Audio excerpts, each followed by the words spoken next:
வணக்கம் மக்களே, இன்றைக்கி நம்ம வீட்டில் சோயா பன்ஸ் கிரேவி வைக்க போகிறோம். சிக்கன் கிரேவி போல் சோயா கிரேவி வைக்க போகிறோம்.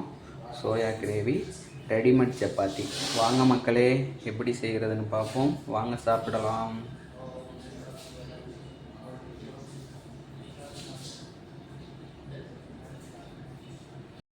அடுப்பில் கடாயை வச்சுக்கிட்டு நம்ம ஸ்பைசஸ்லாம் போட்டுக்கிடுவோம். கறி மசாலா, பட்டை, சீரகம், ஏலக்காய் இதெல்லாம் போட்டிருக்கோம். அடுத்ததாக முதல்ல பொடிச்சுக்கிடுவோம்.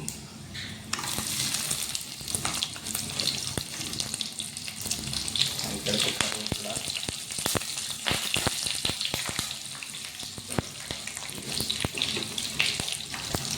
பச்சை மிளகாய்,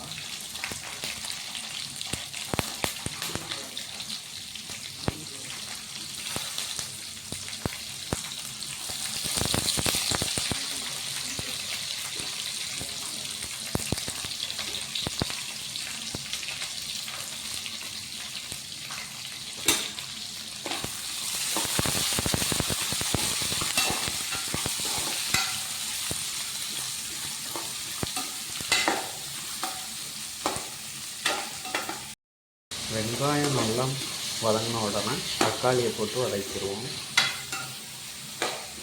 தக்காளி நல்லா மசிஞ்சு வந்ததுக்கப்புறம் பொடி சேர்த்துக்கிடுவோம்.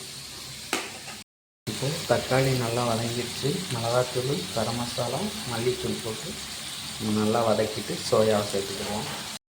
மசாலா நல்லா கொதிச்சு வந்துடுச்சு. நம்ம இப்போ சோயாவை சேர்த்துக்கிடுவோம். மக்களே, இப்போ நம்ம சோயாவை சேர்த்தாச்சு. இந்த தண்ணி நல்லா வற்றி சோயாவோட பிரண்டு வரட்டும். தண்ணி சோயாவும் சாவமாக இருக்குது. பிரண்டு வந்தோடனே நமக்கு சோயா கிரேவி ரெடி ஆகிடுச்சு. அதுக்கப்புறம் ரெடிமேட் சப்பாத்தி சுட்டு சாப்பிடலாம். வாங்க மக்களே. சோயா கிரேவி வாசனையே ரொம்ப சூப்பராக இருக்கும் மக்களே. சாப்பிட நல்லா டேஸ்ட்டாக இருக்கும். வாங்க மக்களே, சோயா கிரேவி சாப்பிடலாம்.